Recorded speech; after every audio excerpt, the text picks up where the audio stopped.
সকলো দৈনিক গণবাৰ্তা দৰ্শকবৃন্দক শুভেচ্ছা জ্ঞাপন কৰিলো। আজি দেশৰ প্ৰত্যেকটো জাতিৰ ভিতৰত যিটো নাৰী নিৰ্যাতনৰ প্ৰতিবাদ চলি আছে, নাৰী নিৰ্যাতনৰ প্ৰতিবাদ বিষয়তে আজি আমাৰ ইয়াতে কাৰ্বি-আংলং জিলাত ভাৰত সমষ্টি সামগ্ৰী বজাৰত এনেধৰণৰ প্ৰতিবাদী সূচী আৰম্ভ কৰিছে। তেওঁলোকে তেওঁৰ প্লে বোৰ্ডত লিখা আছিলে নাৰী নিৰ্যাতন বন্ধ কৰক আৰু নাৰী নিৰ্যাতনৰ লগত সকলো নাৰী জাতিক যেন সুসন্মানেৰে চৰকাৰে এই বিহুতি ব্যৱস্থাটো ল'ব পাৰে। সেইকাৰণে আমাৰ এই কাৰ্বি-আংলং জিলা ভাৰত সামগ্ৰীৰ স্থানীয় মহিলা নাৰী নিৰ্যাতনৰ বিষয়ত প্ৰতিবাদ সূচী এটা ৰাখিছিলে। আজি সন্ধিয়া 24 তাৰিখ 8 মাহ 2024 শনিবাৰ দিনা সন্ধিয়া টাইমত তেওঁলোকে এটা নাৰী নিৰ্যাতনৰ প্ৰতিবাদ কাৰ্যসূচী আৰম্ভ কৰিছিলে।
মন্দিৰে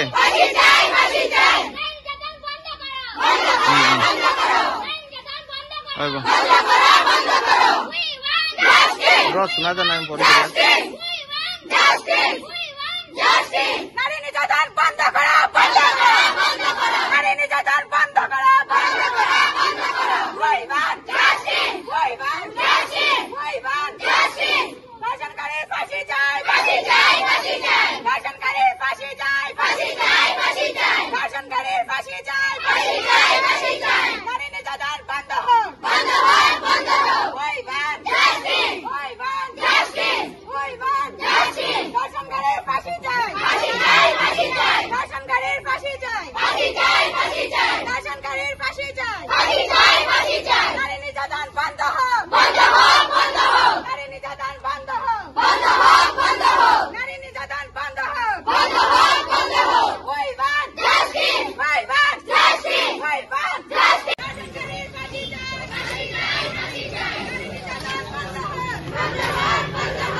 কিমান ছোৱালীবিলাক আছে সকলোৱে কিবা স্বাধীনভাৱে জীয়াই থাকিবলৈ আমাৰ দৰকাৰ নাই, সকলোৰে দৰকাৰ আছে। সেইটো কাৰণে আমি আজি ছোৱালীবিলাক কিমান আগবাঢ়িছে আৰু 2024 চলি আছে। এতিয়াও আমি স্বাধীন নহয় যে এইটোৱে মানে কি ছোৱালীবিলাক এতিয়া কি আছে IPS অফিচাৰ আছে আৰু কি আছে বহুত কিবা কিবা আছে, টিচাৰ হৈ আছে আৰু কি আছে, একো কমি নাই, বাকী চবখিনিয়ে হৈ আছে। হলেও কি আমাৰ ছোৱালীবিলাক আমাৰ মহিলাবিলাক আমি কোনেও সেফ নহয়। কিয় কিয় কিয় এনেকুৱা, কিয় আমাৰ পিনেও কিয় এনেকুৱা হব? আমি জাষ্টিস পাব লাগে নে নাই?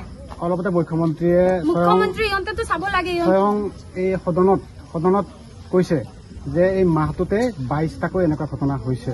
গতিকে চৰকাৰৰ আছে, প্ৰশাসন আছে, পুলিচ প্ৰশাসন আছে, তথাপিও মানে এনেকুৱা হৈছে। কাৰণ কি কম আৰু পুলিচ বিলাকৰ বিষয়ে কি কম, সিহঁতেতো আৰু কিবা এটা ঘটনা ঘটাৰ পাছতে পুলিচ আহে, আগত আহে নে নাহে? নহয়, পাছত আহিব। আহি কি কৰিব? দুষ্টু কাৰ ওচৰত যাব?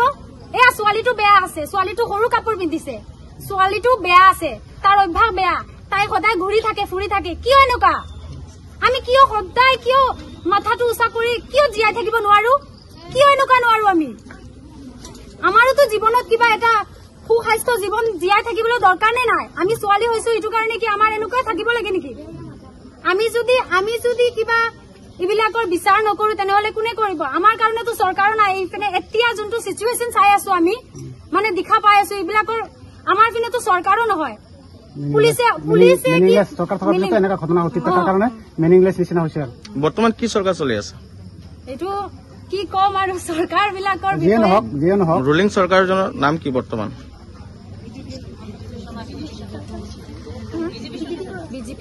বিজেপি চৰকাৰ আমাৰ দেশৰ ইমান উন্নত কৰিছে, হয় নে নহয়?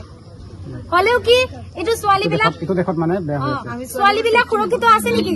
কোনোৱে নাই। এইয়া এইটো কিমানটা ঘটনা ঘটিছে? 22টা ন? 22টা।